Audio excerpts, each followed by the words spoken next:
Episode 1. A Scandal in Bohemia. To Sherlock Holmes she is always the woman. I have seldom heard him mention her under any other name. In his eyes she eclipses and predominates the whole of her sex. It was not that he felt any emotion akin to love for Irene Adler. All emotions, and that one particularly, were abhorrent to his cold, precise but admirably balanced mind. He was, I take it, the most perfect reasoning and observing machine that the world has seen, but as a lover he would have placed himself in a false position. He never spoke of the softer passions, save with a jibe and a sneer. They were admirable things for the observer, excellent for drawing the veil from men's motives and actions. But for the trained reasoner to admit such intrusions into his own delicate and finely adjusted temperament was to introduce a distracting factor which might throw a doubt upon all his mental results. Grit in a sensitive instrument, or a crack in one of his own high-power lenses, would not be more disturbing than a strong emotion in a nature such as his. And yet there was but one woman to him, and that woman was the late Irene Adler, of dubious and questionable memory. I had seen little of Holmes lately. My marriage had drifted us away from each other. My own complete happiness, and the home-centered interests which rise up around the man who first finds himself master of his own establishment, were sufficient to absorb all my attention, while Holmes, who loathed every form of society with his whole Bohemian soul, remained in our lodgings in Baker Street, buried among his old books, and alternating from week to week between cocaine and ambition, the drowsiness of the drug, and the fierce energy of his own keen nature. He was still, as ever, deeply attracted by the study of crime, and occupied his immense faculties and extraordinary powers of observation in following out those clues, and clearing up those mysteries which had been abandoned as hopeless by the official police. From time to time I heard some vague account of his doings, of his summons to Odessa in the case of the Trepoff murder, of his clearing up of the singular tragedy of the Atkinson brothers at Trincomalee, and finally of the mission which he had accomplished so delicately and successfully for the reigning family of Holland. Beyond these signs of his activity, however, which I merely shared with all the readers of the daily press, I knew little of my former friend and companion. One night, it was on the 20th of March, 1888, I was returning from a journey to a patient, for I had now returned to civil practice, when my way led me through Baker Street. As I passed the well-remembered door, which must always be associated in my mind with my wooing, and with the dark incidents of the study in scarlet, I was seized with a keen desire to see Holmes again, and to know how he was employing his extraordinary powers. His rooms were brilliantly lit, and, even as I looked up, I saw his tall, spare figure pass twice in a dark silhouette against the blind. He was pacing the room swiftly, eagerly, with his head sunk upon his chest and his hands clasped behind him. To me, who knew his every mood and habit, his attitude and manner told their own story. He was at work again. He had risen out of his drug-created dreams and was hot upon the scent of some new problem. I rang the bell and was shown up to the chamber which had formerly been in part my own. His manner was not effusive. It seldom was, but he was glad, I think, to see me. With hardly a word spoken, but with a kindly eye, he waved me to an armchair, threw across his case of cigars, and indicated a spirit case and a gasogene in the corner. Then he stood before the fire and looked me over in his singular introspective fashion. "Wedlock suits you," he remarked. "I think, Watson, that you have put on 7.5 pounds since I saw you." "7," I answered. "Indeed, I should have thought a little more. Just a trifle more, I fancy, Watson.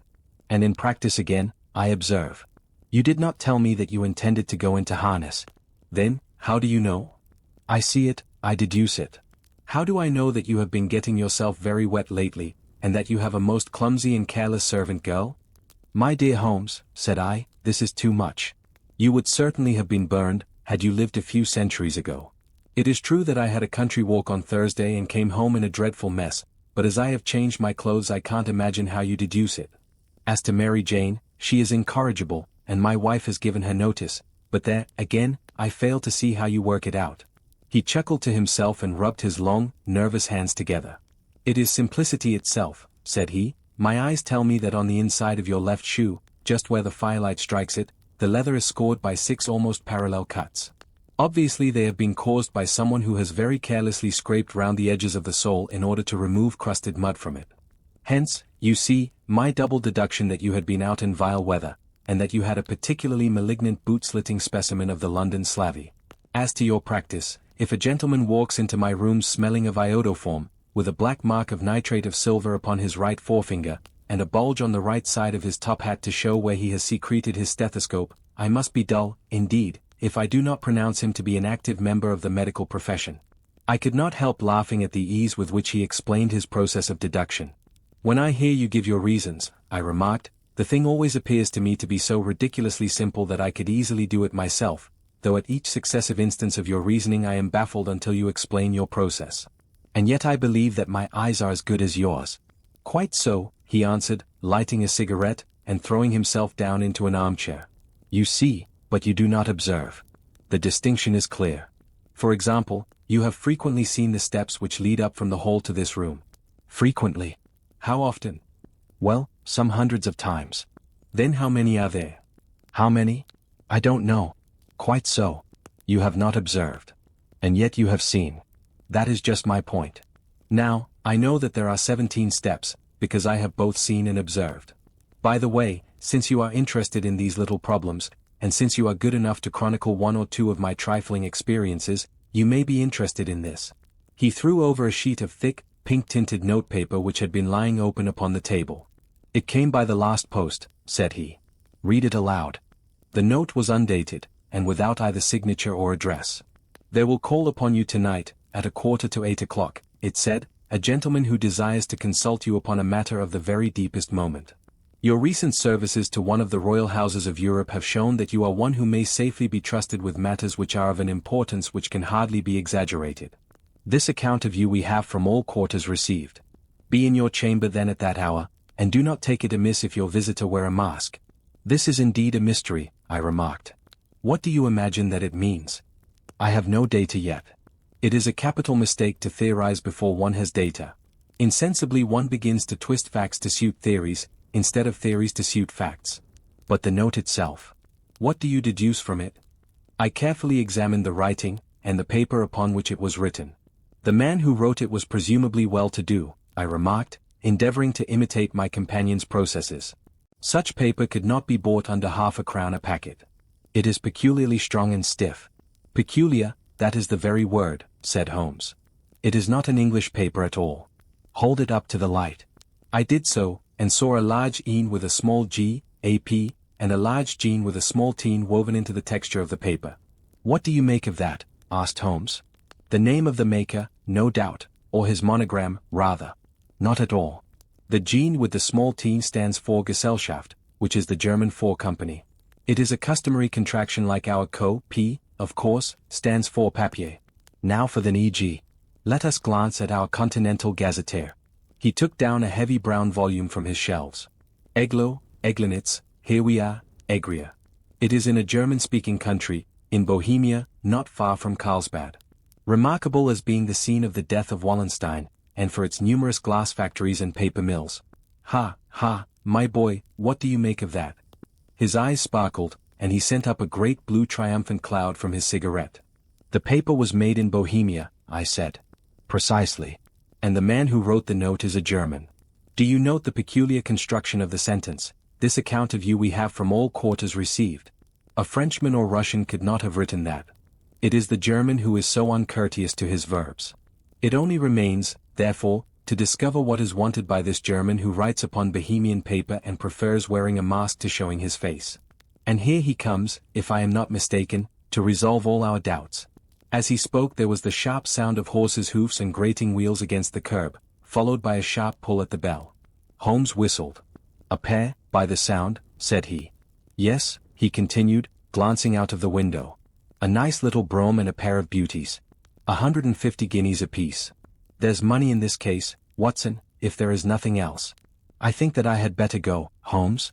Not a bit, Doctor. Stay where you are. I am lost without my Boswell. And this promises to be interesting. It would be a pity to miss it. But your client? Never mind him. I may want your help, and so may he. Here he comes.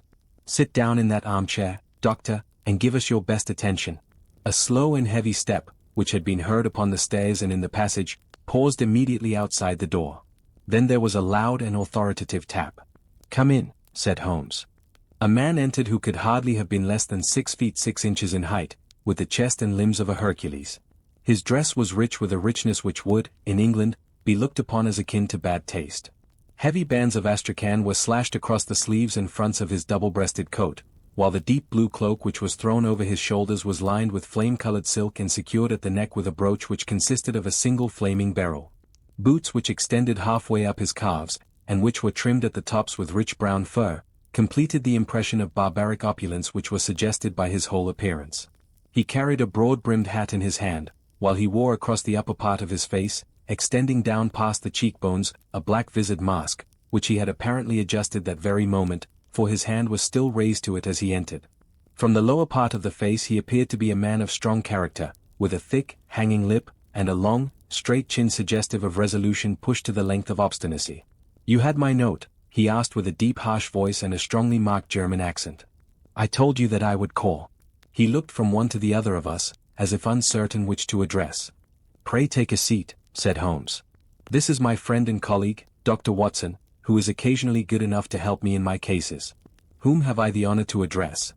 "You may address me as the Count von Kram, a Bohemian nobleman. I understand that this gentleman, your friend, is a man of honor and discretion, whom I may trust with a matter of the most extreme importance. If not, I should much prefer to communicate with you alone." I rose to go, but Holmes caught me by the wrist and pushed me back into my chair. "It is both, or none," said he. "You may say before this gentleman anything which you may say to me." The Count shrugged his broad shoulders.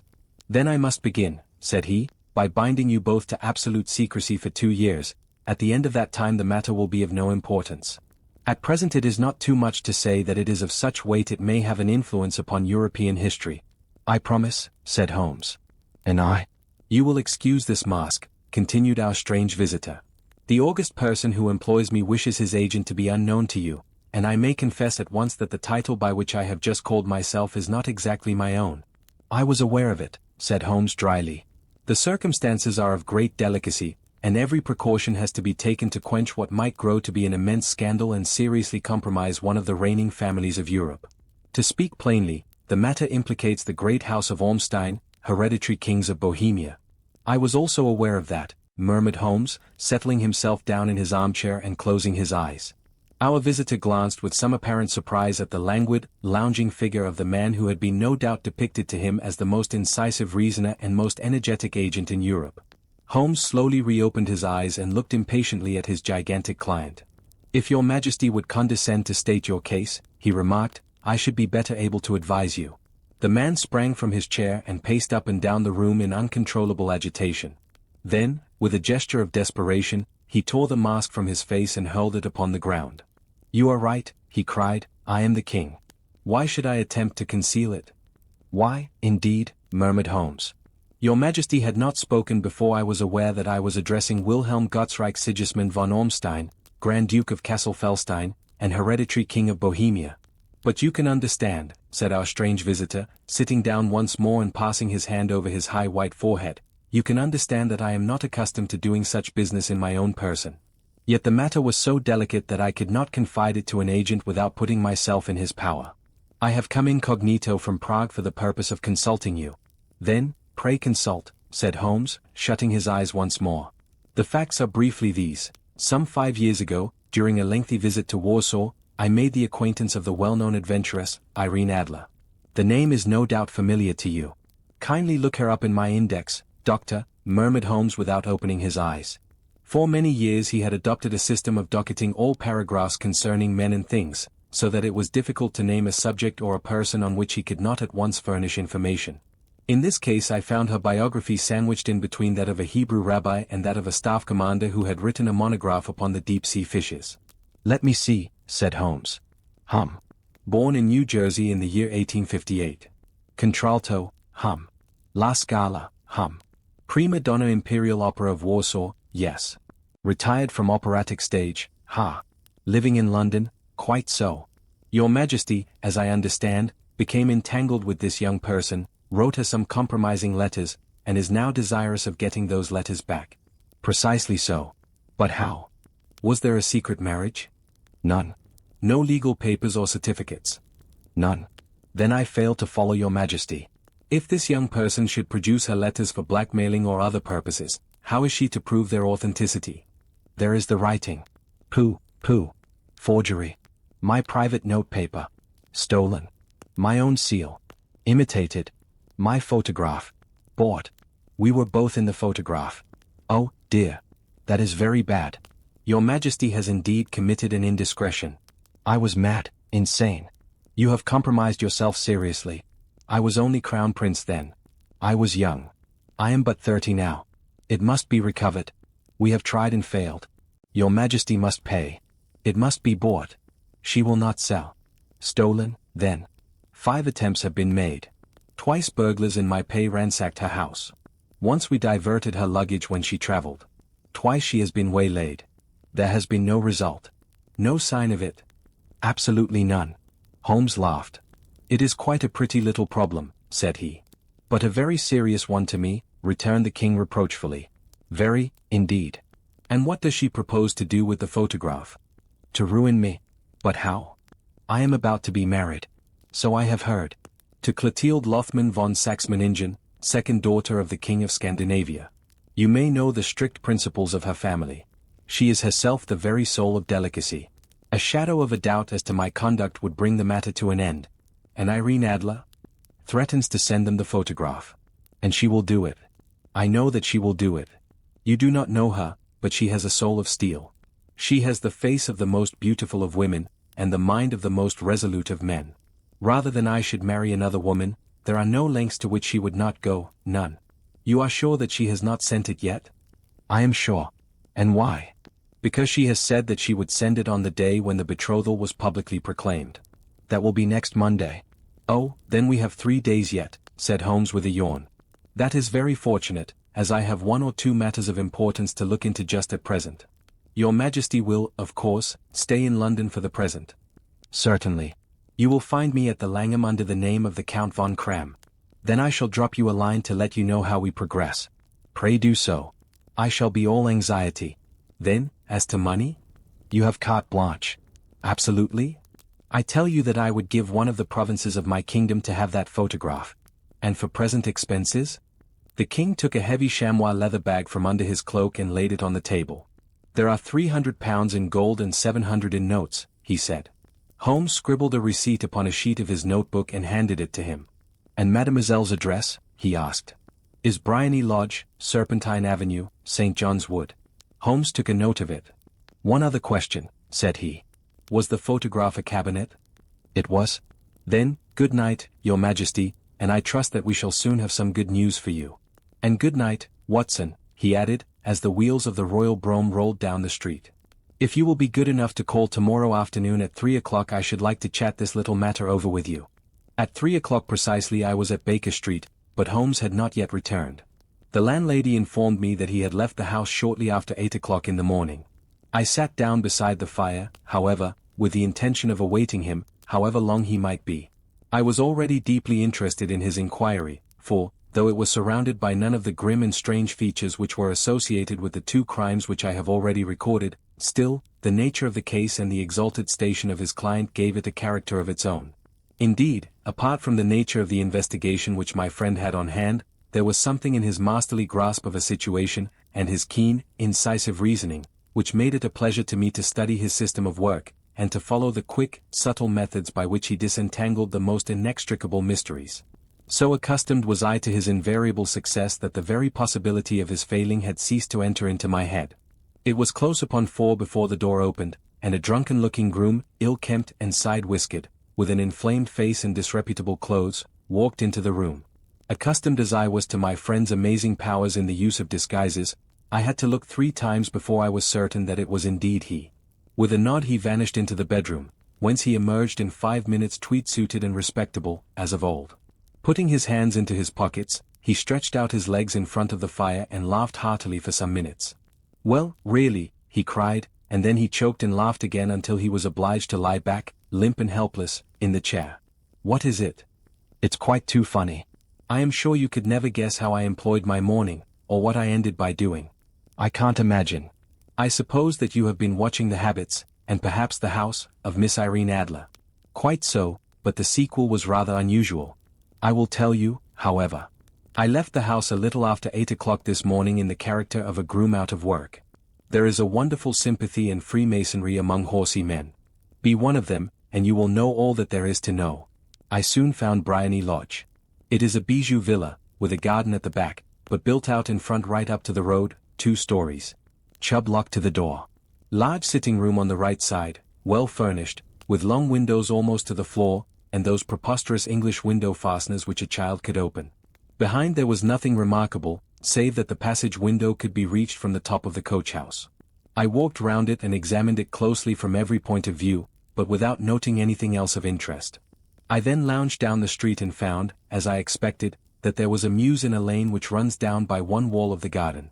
I lent the ostlers a hand in rubbing down their horses, and received in exchange 2d, a glass of half and half, 2 fills of shag tobacco, and as much information as I could desire about Miss Adler, to say nothing of half a dozen other people in the neighborhood in whom I was not in the least interested, but whose biographies I was compelled to listen to.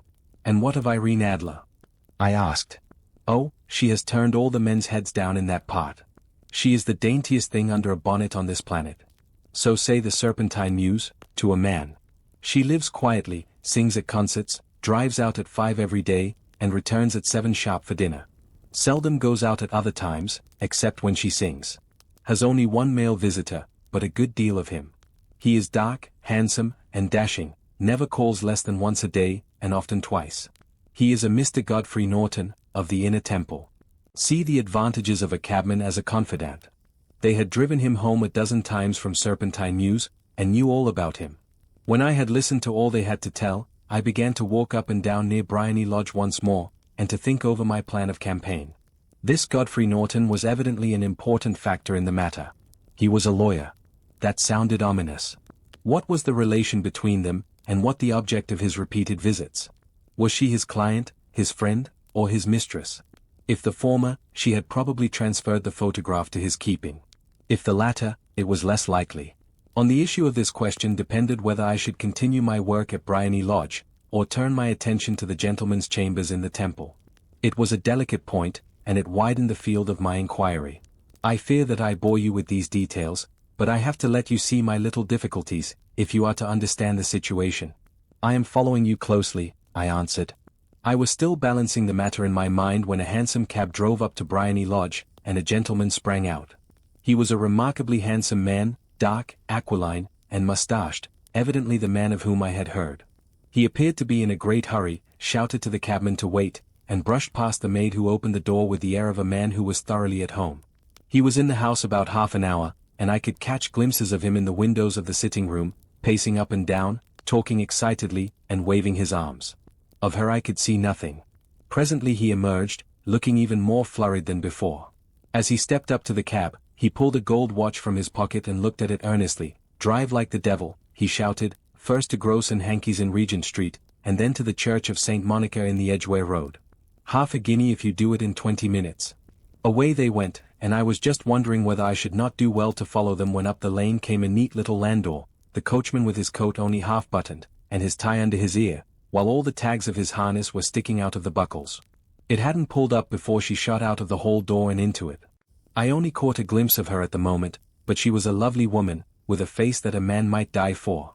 "The Church of St. Monica, John," she cried, "and half a sovereign if you reach it in 20 minutes. This was quite too good to lose, Watson." I was just balancing whether I should run for it, or whether I should perch behind her landau when a cab came through the street. The driver looked twice at such a shabby fare, but I jumped in before he could object. "The Church of St. Monica," said I, "and half a sovereign if you reach it in 20 minutes. It was 25 minutes to 12, and of course it was clear enough what was in the wind. My cabby drove fast. I don't think I ever drove faster, but the others were there before us. The cab and the landau with their steaming horses were in front of the door when I arrived. I paid the man and hurried into the church. There was not a soul there save the 2 whom I had followed and a surpliced clergyman, who seemed to be expostulating with them. They were all 3 standing in a knot in front of the altar. I lounged up the side aisle like any other idler who has dropped into a church.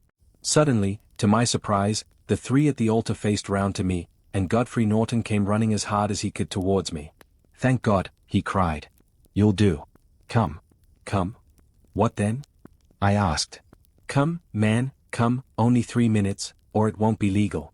I was half dragged up to the altar, and before I knew where I was I found myself mumbling responses which were whispered in my ear, and vouching for things of which I knew nothing, and generally assisting in the secure tying up of Irene Adler, spinster, to Godfrey Norton, bachelor.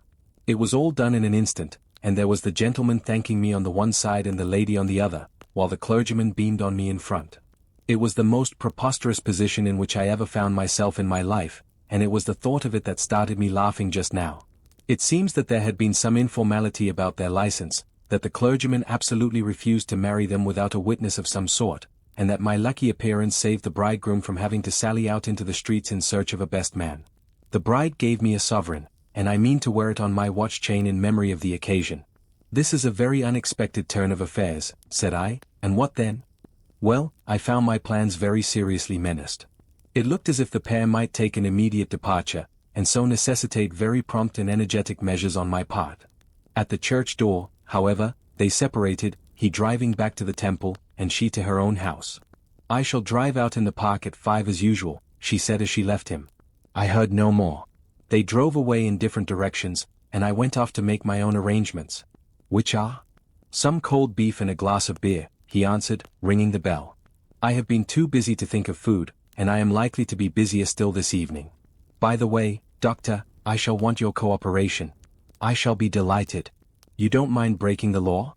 Not in the least. Nor running a chance of arrest. Not in a good cause. Oh, the cause is excellent. Then I am your man. I was sure that I might rely on you. But what is it you wish? When Mrs. Turner has brought in the tray I will make it clear to you. Now, he said as he turned hungrily on the simple fare that our landlady had provided, I must discuss it while I eat, for I have not much time. It is nearly 5 now. In 2 hours we must be on the scene of action. Miss Irene, or Madam, rather, returns from her drive at 7. We must be at Briony Lodge to meet her. And what then? You must leave that to me. I have already arranged what is to occur. There is only one point on which I must insist. You must not interfere, come what may. You understand? I am to be neutral. To do nothing whatever. There will probably be some small unpleasantness. Do not join in it. It will end in my being conveyed into the house. 4 or 5 minutes afterwards the sitting-room window will open. You are to station yourself close to that open window. Yes. You are to watch me, for I will be visible to you. Yes. And when I raise my hand, so, you will throw into the room what I give you to throw, and will, at the same time, raise the cry of fire. You quite follow me? Entirely. It is nothing very formidable, he said, taking a long cigar-shaped roll from his pocket. It is an ordinary plumber's smoke rocket, fitted with a cap at either end to make it self-lighting. Your task is confined to that. When you raise your cry of fire, it will be taken up by quite a number of people. You may then walk to the end of the street, and I will rejoin you in 10 minutes. I hope that I have made myself clear? I am to remain neutral, to get near the window, to watch you, and at the signal to throw in this object, then to raise the cry of fire, and to wait you at the corner of the street. Precisely. Then you may entirely rely on me. That is excellent. I think, perhaps, it is almost time that I prepare for the new role I have to play. He disappeared into his bedroom and returned in a few minutes in the character of an amiable and simple-minded nonconformist clergyman. His broad black hat, his baggy trousers, his white tie, his sympathetic smile, and general look of peering and benevolent curiosity were such as Mr. John Hare alone could have equalled. It was not merely that Holmes changed his costume. His expression, his manner, his very soul seemed to vary with every fresh part that he assumed. The stage lost a fine actor, even as science lost an acute reasoner, when he became a specialist in crime. It was 6:15 when we left Baker Street, and it still wanted 10 minutes to the hour when we found ourselves in Serpentine Avenue. It was already dusk, and the lamps were just being lighted as we paced up and down in front of Briony Lodge, waiting for the coming of its occupant. The house was just such as I had pictured it from Sherlock Holmes' succinct description, but the locality appeared to be less private than I expected. On the contrary, for a small street in a quiet neighborhood, it was remarkably animated. There was a group of shabbily dressed men smoking and laughing in a corner, a scissors grinder with his wheel, 2 guardsmen who were flirting with a nurse girl, and several well-dressed young men who were lounging up and down with cigars in their mouths. You see, remarked Holmes, as we paced to and fro in front of the house, this marriage rather simplifies matters. The photograph becomes a double-edged weapon now. The chances are that she would be as averse to its being seen by Mr. Godfrey Norton, as our client is to its coming to the eyes of his princess. Now the question is, where are we to find the photograph? Where, indeed? It is most unlikely that she carries it about with her. It is cabinet size. Too large for easy concealment about a woman's dress. She knows that the king is capable of having her waylaid and searched. 2 attempts of the sort have already been made. We may take it, then, that she does not carry it about with her. Where, then? Her banker or her lawyer? There is that double possibility. But I am inclined to think neither. Women are naturally secretive, and they like to do their own secreting. Why should she hand it over to anyone else? She could trust her own guardianship, but she could not tell what indirect or political influence might be brought to bear upon a businessman. Besides, remember that she had resolved to use it within a few days. It must be where she can lay her hands upon it. It must be in her own house. But it has twice been burgled. Pshaw! They did not know how to look. But how will you look? I will not look. What then? I will get her to show me. But she will refuse. She will not be able to. But I hear the rumble of wheels. It is her carriage. Now carry out my orders to the letter. As he spoke, the gleam of the sidelights of a carriage came round the curve of the avenue. It was a smart little landau which rattled up to the door of Briony Lodge. As it pulled up, one of the loafing men at the corner dashed forward to open the door in the hope of earning a copper, but was elbowed away by another loafer, who had rushed up with the same intention. A fierce quarrel broke out, which was increased by the 2 guardsmen, who took sides with one of the loungers, and by the scissors grinder, who was equally hot upon the other side. A blow was struck, and in an instant the lady, who had stepped from her carriage, was the center of a little knot of flushed and struggling men, who struck savagely at each other with their fists and sticks. Holmes dashed into the crowd to protect the lady, but, just as he reached her, he gave a cry and dropped to the ground, with the blood running freely down his face. At his fall the guardsmen took to their heels in one direction and the loungers in the other, while a number of better-dressed people, who had watched the scuffle without taking part in it, crowded in to help the lady and to attend to the injured man. Irene Adler, as I will still call her, had hurried up the steps, but she stood at the top with her superb figure outlined against the lights of the hall, looking back into the street. "Is the poor gentleman much hurt?" she asked. "He is dead," cried several voices. "No, no, there's life in him," shouted another. "But he'll be gone before you can get him to hospital." "He's a brave fellow," said a woman. "They would have had the lady's purse and watch if it hadn't been for him. They were a gang, and a rough one, too. Ah, his breathing now. He can't lie in the street. May we bring him in, ma'am?" "Surely. Bring him into the sitting room. There is a comfortable sofa. This way, please." Slowly and solemnly he was borne into Briony Lodge and laid out in the principal room, while I still observed the proceedings from my post by the window. The lamps had been lit, but the blinds had not been drawn, so that I could see Holmes as he lay upon the couch. I do not know whether he was seized with compunction at that moment for the part he was playing, but I know that I never felt more heartily ashamed of myself in my life than when I saw the beautiful creature against whom I was conspiring, or the grace and kindliness with which she waited upon the injured man. And yet it would be the blackest treachery to Holmes to draw back now from the part which he had entrusted to me. I hardened my heart, and took the smoke rocket from under my ulster. After all, I thought, we are not injuring her. We are but preventing her from injuring another. Holmes had sat up upon the couch, and I saw him motion like a man who is in need of air. A maid rushed across and threw open the window. At the same instant I saw him raise his hand, and at the signal I tossed my rocket into the room with a cry of fire. The word was no sooner out of my mouth than the whole crowd of spectators, well dressed and ill, gentlemen, ostlers, and servant maids, joined in a general shriek of fire. Thick clouds of smoke curled through the room and out at the open window. I caught a glimpse of rushing figures, and a moment later the voice of Holmes from within assuring them that it was a false alarm.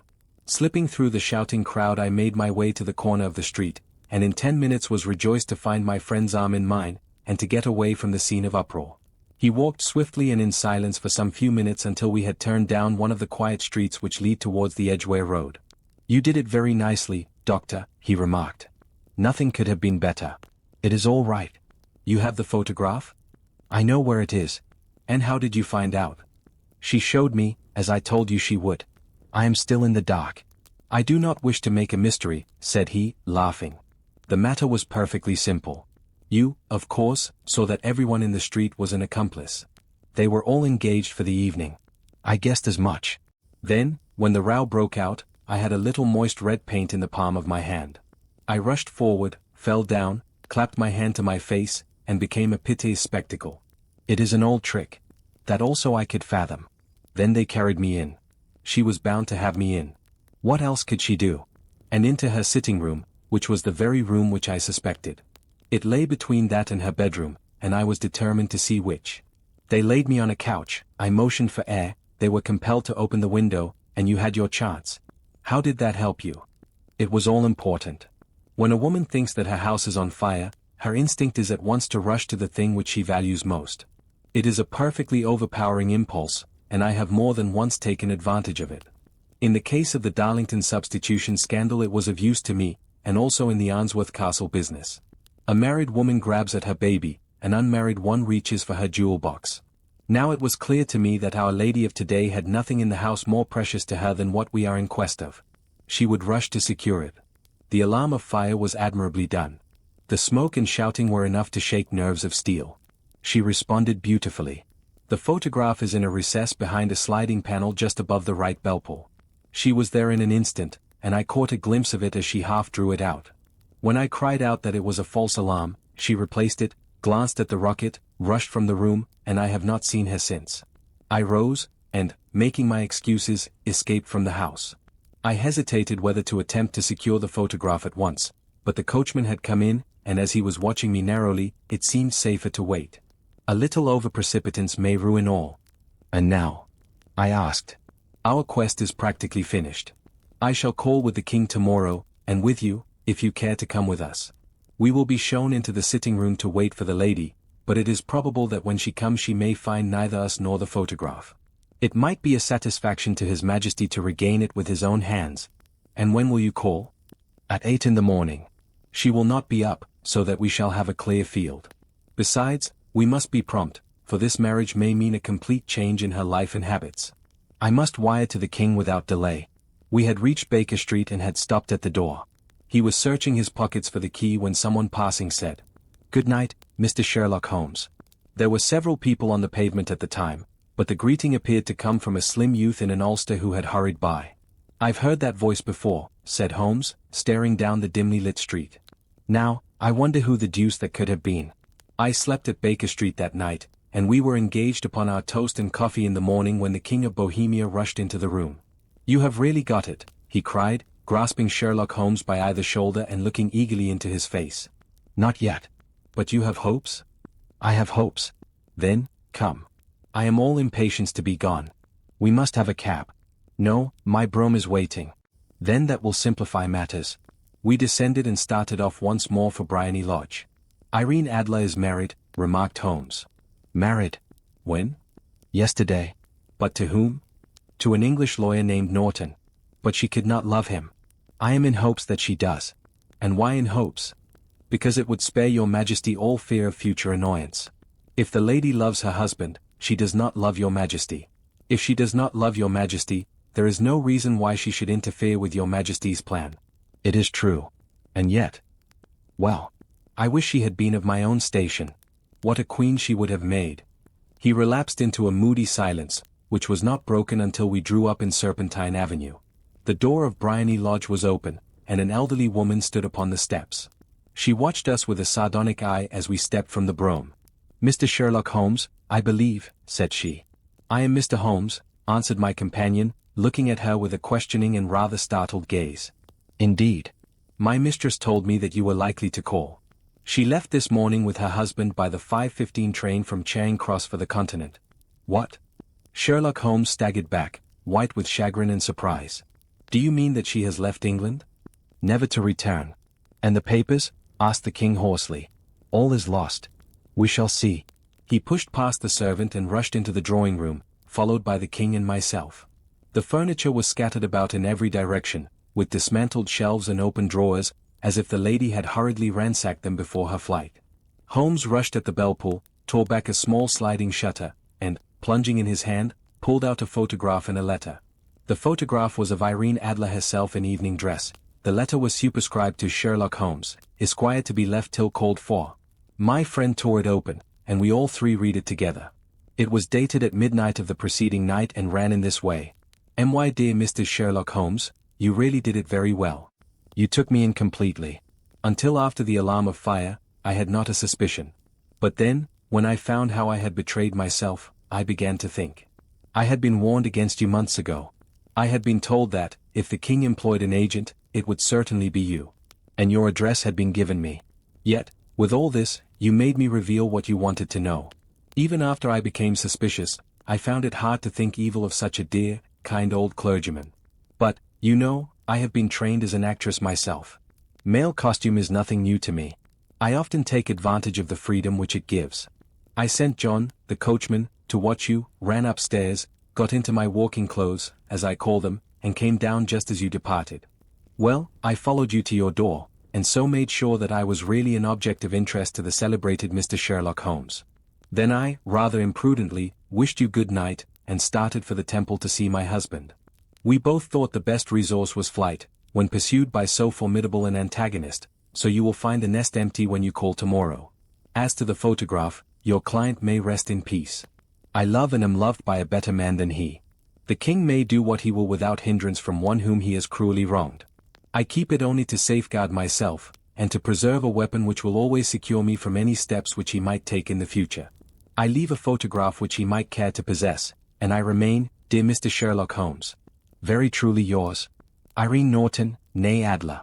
What a woman, oh, what a woman, cried the King of Bohemia, when we had all three read this epistle. Did I not tell you how quick and resolute she was? Would she not have made an admirable queen? Is it not a pity that she was not on my level? From what I have seen of the lady, she seems, indeed, to be on a very different level to your Majesty, said Holmes coldly. I am sorry that I have not been able to bring your Majesty's business to a more successful conclusion. On the contrary, my dear sir, cried the king, nothing could be more successful. I know that her word is inviolate. The photograph is now as safe as if it were in the fire. I am glad to hear your Majesty say so. I am immensely indebted to you. Pray tell me in what way I can reward you. This ring. He slipped an emerald snake ring from his finger and held it out upon the palm of his hand. Your Majesty has something which I should value even more highly, said Holmes. You have but to name it. This photograph. The king stared at him in amazement. Irene's photograph, he cried. Certainly, if you wish it. I thank your Majesty. Then there is no more to be done in the matter. I have the honor to wish you a very good morning. He bowed, and, turning away without observing the hand which the king had stretched out to him, he set off in my company for his chambers. And that was how a great scandal threatened to affect the kingdom of Bohemia, and how the best plans of Mr. Sherlock Holmes were beaten by a woman's wit. He used to make merry over the cleverness of women, but I have not heard him do it of late. And when he speaks of Irene Adler, or when he refers to her photograph, it is always under the honorable title of the woman.